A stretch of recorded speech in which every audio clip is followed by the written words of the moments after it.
find out that I'm in a relationship, just know that it's somebody like you. I'll never find a guy like me. Tell Venus about Pretoria and how she can come and stay with you in Pretoria. What was that about? Because I thought her boyfriend lives in Pretoria. So Why would you do that? Yoli is in for a long ride, guys. Long ride.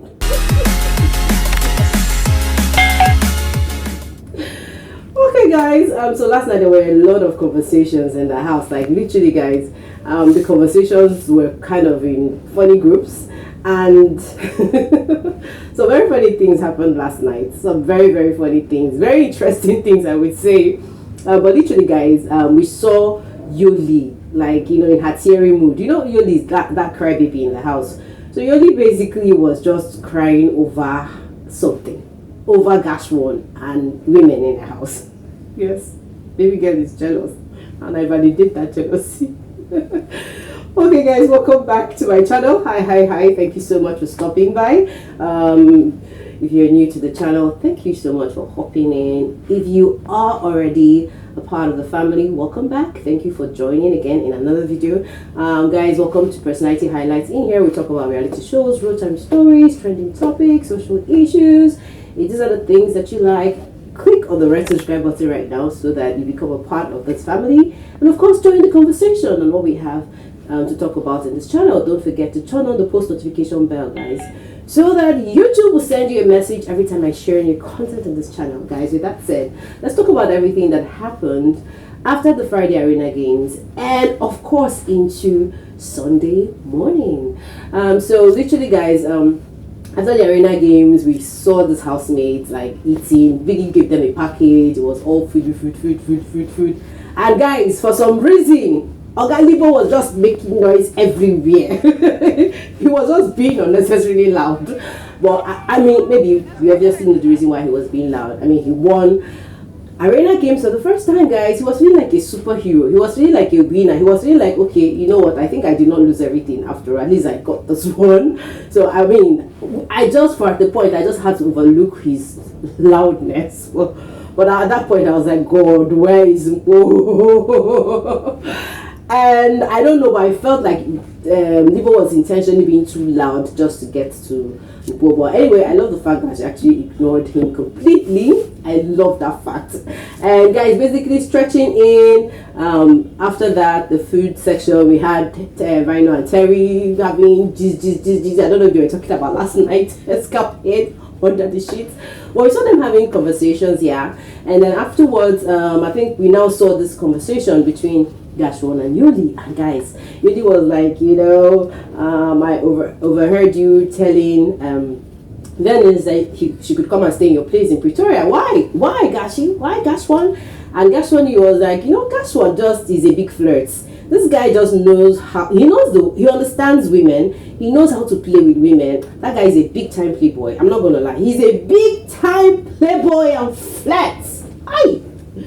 So he was just busy calling her yo, you know, I'm sorry, princess. And then, you know, he took his time, he explained. And the explanation was that he actually offered to let Venus come to his place to stay in Pretoria because she said something about her kid. You guys remember that during the first week in the house, this guy shared about their experience, their life experience. We heard Venus talk about having a child for a guy who claimed that he couldn't. In fact, see, I don't know, but I think I like the fact that we kind of could relate. These housemates are really relatable, like really relatable. So, you know, Venus actually gave birth to this child when she was not ready to have a baby, and because she was deceived by the baby daddy. And so I think like, you know, co-parenting kind of thing. So I think she was just trying to be safe, like, okay, what if she has to take her child to see this guy in Pretoria? Maybe she wants to move over. I think according to GASH1, she wants to move to Pretoria maybe after the show, and then maybe he volunteered to just, okay, you can come and stay around in my house. And then Yoli picked offense. I mean, because she eavesdropped, right? And then she had to confront him. And see, I'm not gonna lie, for those people that say why is Yoli jealous, I'm like, come, can we be real for once? If you're in a relationship with the guy and you're hearing this guy tell another girl, you can come to stay in my house, how are you going to react? Please, let's be very realistic when we're watching this Big Brother show. I hate it when people just try to make it look like, yeah, it's another world. Or I mean, guys, be real. I kind of like the fact that Yoli confronted GASH1, and I mean, of course, having a good explanation explains why he took the decision. And of course, I think if Yoli does not now understand why GASH1 had to take that decision, then I mean, that's a business, that's a cup of tea. But I mean, I was really happy that GASH1 actually volunteered to give that kind of help, because you guys, Venice is like one chilled babe in that house. She looks like someone that has been through a lot. I mean, getting this kind of family, you know, and then trying to give her some kind of moral support, physical support, whatever kind of support. I think I really loved it, and I was I was very grateful that GASH1 could be that sensitive and smart enough to say, you know what, you can come and stay in my place. And I know GASH1 for GASH1, okay, we cannot know any guy. These guys can misbehave sometimes, but I actually validate Yoli's feelings. I actually validate the fact that Yoli felt some type of way, and I am very happy she confronted him instead of just storing it in her heart. So that was the conversation that really happened last night. And then the other conversation we saw, guys, you know, you won't believe it. Tools, after last night's escapade, decided to just run. He ran for his dear life.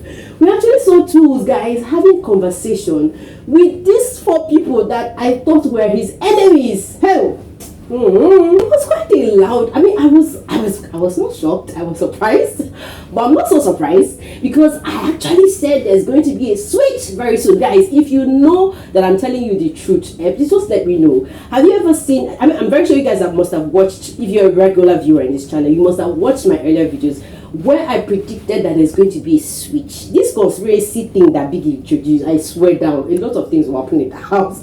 So I just saw Tools. Tools left a whole summer day and came to summer nights.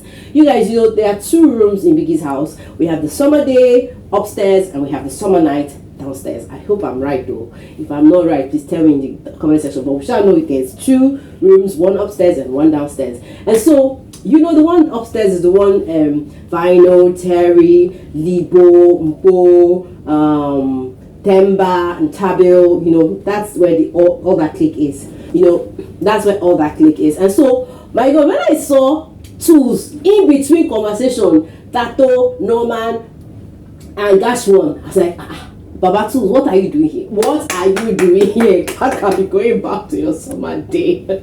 But I totally could understand. I could understand the fact that this guy is very uncomfortable, considering the fact that he actually has a crush on Nali, and then he's right there with us, sharing the same bed space, and then Rhino and Terry's all over the other side. I'm like, come on, this guy had to keep it real to himself. So we saw him moving, and it was just fake conversation. That conversation was just pointless. They were not saying anything meaningful at all. So afterwards, we saw, what else did we see? Okay, yeah, we now later saw Norman and Tato have their time. You guys know that Tato's biggest problem with this Norman relationship is that Norman is 24. She's 4 years older than Norman. That is a big problem. No other thing. That's a major problem. So it's like, I wish you were younger. I wish you were older, rather. I mean, she just said, you know, the reason why Norman actually is like her favorite right now is because Norman is vulnerable, can be vulnerable. That the other guys are always hiding, trying to be man. Like, I literally know Tato is that kind of woman who loves to see that every woman, not even just Tato, seriously guys, I don't know what it is with these guys when they all come and try to be macho man every single time. Seriously guys, one of the coolest guys and ladies get to see when we look at men is to see that men that can be vulnerable and, you know, be hard when it's time to be. And, you know, basically in that conversation we could tell why Tato was actually so into Norman was just because he was that kind of vulnerable person, and he's apologetic. He's always said he's apologetic. He does what he wants to do. If he feels it's bad, he apologizes to you, but then he doesn't stop him from being vulnerable. And I think that is the mumu button that Norman has against Tato. We hope this relationship does not break because of the plans, the hidden agendas that are coming from very different angles. But basically that was just totally it. And then we saw sleeping arrangement. Ntabil moved close to Themba. Hey, Libo moved close to Venice. So guys, the sleeping arrangement now is going to be Nale, Venice, Libo. Tools is no more there. Tools has just disappeared. I don't know if he's going to come back, but we saw Themba and we saw Ntabil. So guys, that is now the basic thing. I don't know, but I feel Terry and Rhino, they should just take it easy so that they don't just chase all the housemates away from that room completely. They just abandon that place if they try any other stuff. But guys, basically that was just literally what happened last night. It wasn't really a big deal. This housemate just literally slept early. We didn't see any whatever. Guys, literally that was everything that happened last night. I don't think there's any big conversation around it, but yeah, I just wanted to come and bring this to your timeline. Guys, I'm going to see you all in another video. For now, thank you so much for your watch time. See you guys on my next video.